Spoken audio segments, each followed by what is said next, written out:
Di sebuah desa kecil di pinggiran kota, ada sebuah cerita yang membuat penduduk setempat bergidik.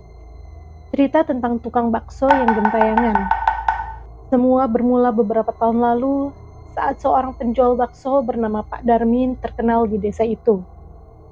Baksonya enak, murah, dan selalu habis sebelum malam tiba.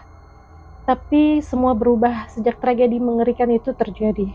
Suatu malam, sekitar pukul 9, Pak Darmin sedang mendorong gerobaknya pulang. Malam itu gelap gulita tanpa bulan. Saat melewati jembatan tua di ujung desa, tiba-tiba ada suara aneh. Suara langkah kaki mengikutinya. Tapi ketika Pak Darmin menoleh, tidak ada siapa-siapa. Ia melanjutkan perjalanan dengan sedikit cemas. Namun suara itu kembali terdengar. Kali ini lebih dekat, seakan-akan ada seorang berjalan tepat di belakangnya. Pak Darmin menghentikan gerobaknya, menoleh dengan cepat. Kali ini ia melihat sesuatu. Sesosok bayangan hitam berdiri di ujung jembatan, menatapnya dengan mata merah menyala. Pak Darmin mencoba berlari, tapi gerobaknya macet. Ia panik, kakinya terasa lemas. Sosok itu mendekat perlahan, dan sebelum Pak Darmin sempat berteriak, bayangan itu melompat ke arahnya. Keesokan paginya, warga menemukan gerobak bakso Pak Darmin terbalik di bawah jembatan.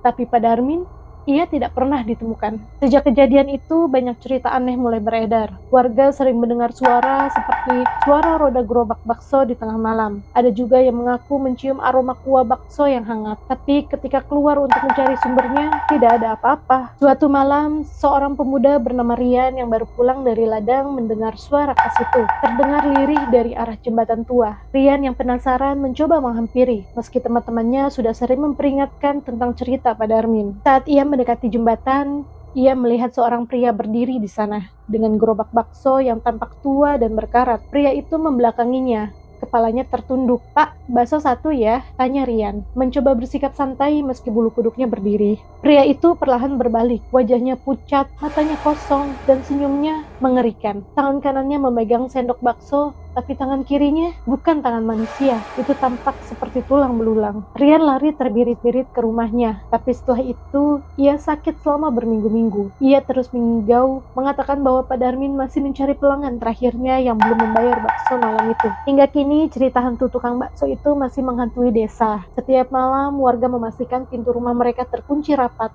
Dan jika kamu kebetulan melewati jembatan tua itu suatu malam, jangan pernah mencoba membeli bakso dari gerobak tua di sana. Karena bisa jadi itu bukan manusia.